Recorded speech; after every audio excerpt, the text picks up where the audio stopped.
This is a third video that's intended to teach you the little bit more complicated versions of the equations. There's still only one variable, and the same rules always apply.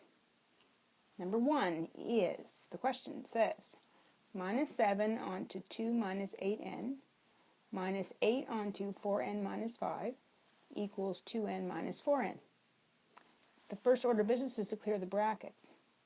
So minus 7 times minus 2 is going to be minus 14. Minus 7 times a minus 8n, be careful, the most common source of error for students is a sign error. A negative and a negative is a positive.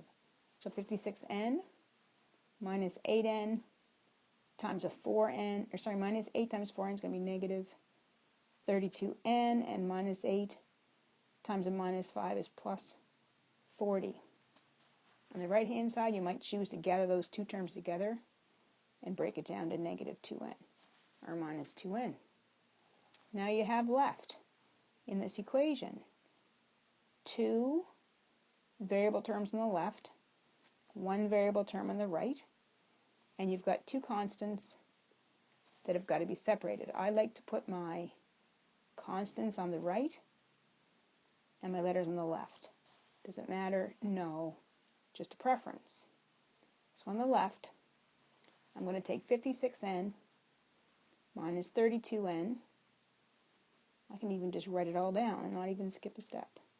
56n minus 32n, bring the minus 2n to the left, change it to a plus 2n.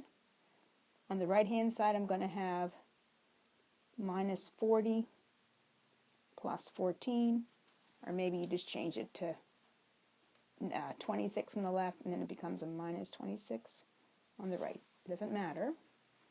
56 minus 32 plus 2 is going to give you 26n. They're all n terms. Now to solve for n, you've got to divide by 26 on both sides. Be very careful that you don't lose this minus sign. So you're going to get n equals a minus 1, because minus 26 divided by positive 26 is a minus 1. If you so chose, you could go back and substitute that number in the original equation and prove that the left side is equal to the right side, and you would be confident that your answer of n is equal to negative 1 is correct. Now this one deserves a little star, a little be careful, a little watch me for later kind of an example. I see brackets and I see more than one n term, so let's clear the brackets. 5n plus 20 is going to equal 24 plus 5n. You might be noticing something odd. The rules say variables on one side, letters on one side basically, numbers on the other. If I bring the 5n over and change it to a minus, I'm going to have a weird situation. 24 minus 20 on the right. On the right, straightforward a 4.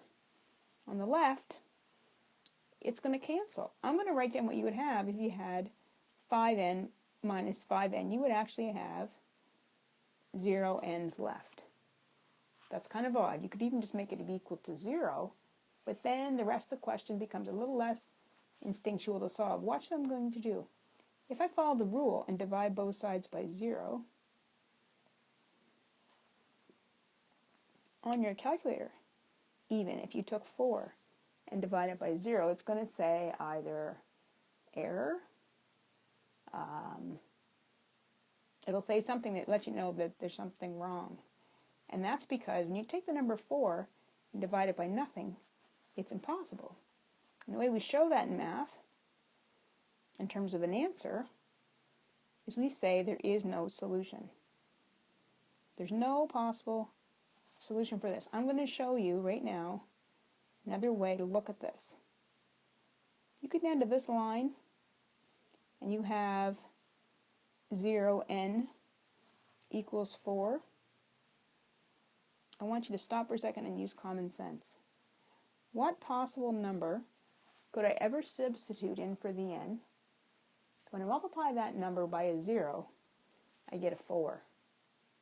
And there's no possible number you could substitute for an n multiplying it by a 0 to get a 4. That means it's impossible. In the math, we say that it's impossible by saying there's no solution.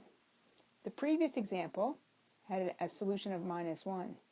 This question, there is no solution to n that could ever make this equation work. That's a valid answer, no solution. You will see solutions of a number. You will see solutions that are 0. You will see solutions that are no solution. They're all reasonable to expect. Number 3 is a fraction. Don't forget that fractions, I shouldn't say a fraction, but there's fractions in it. Don't forget that you can think of a whole number as a denominator of a 1.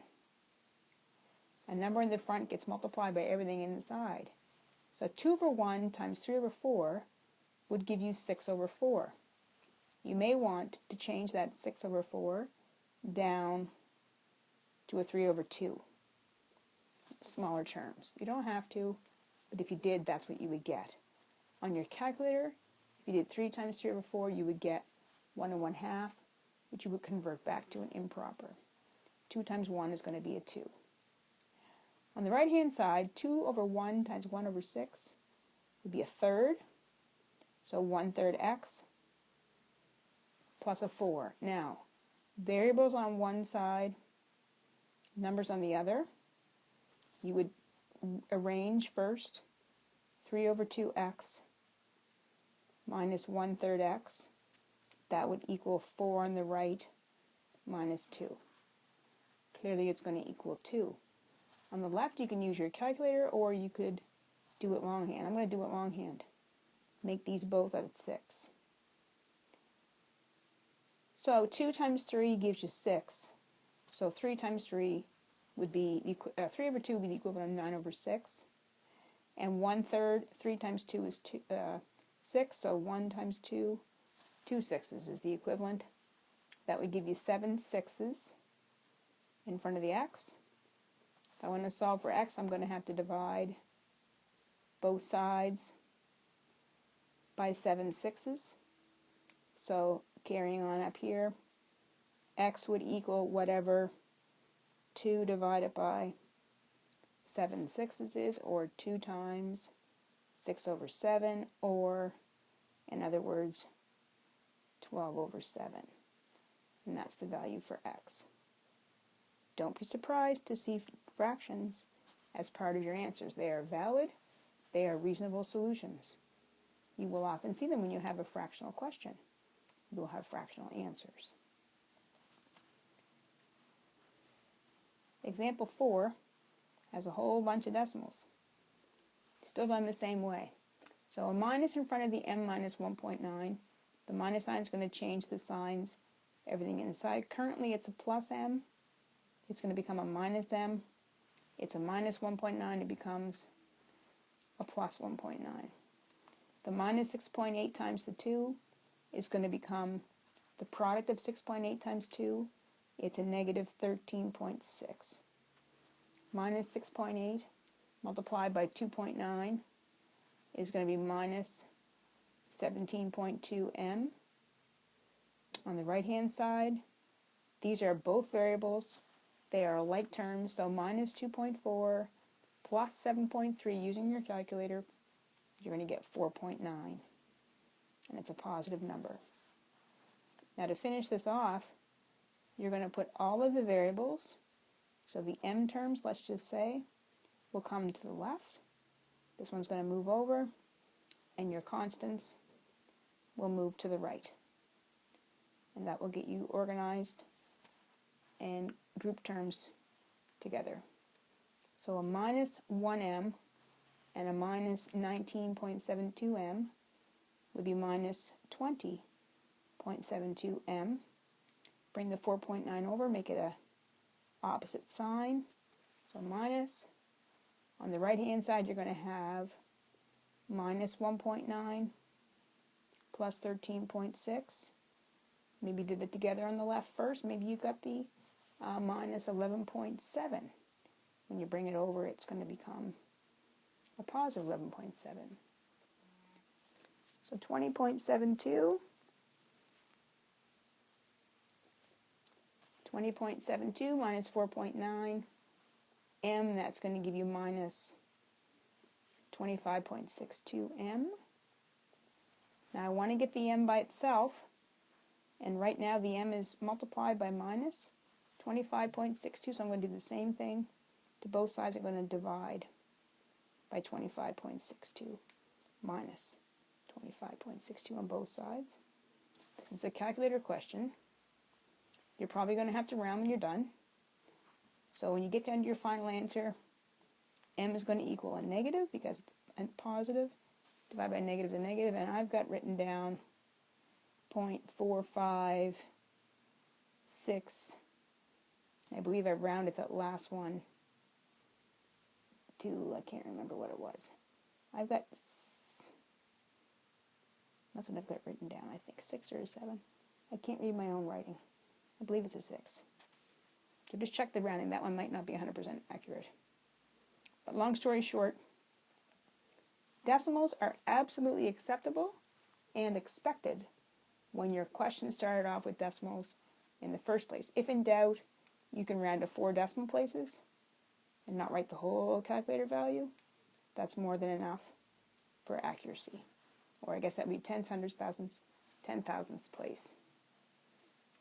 And one more to finish this one off. Put a star beside this one. It's also what I call a special case. Grouping like terms. 5 times 3p, 15p. I should say clear the brackets first. So the first bracket becomes 15p minus 15.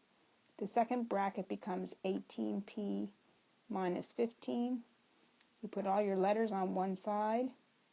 You're going to have to move the constant to the right.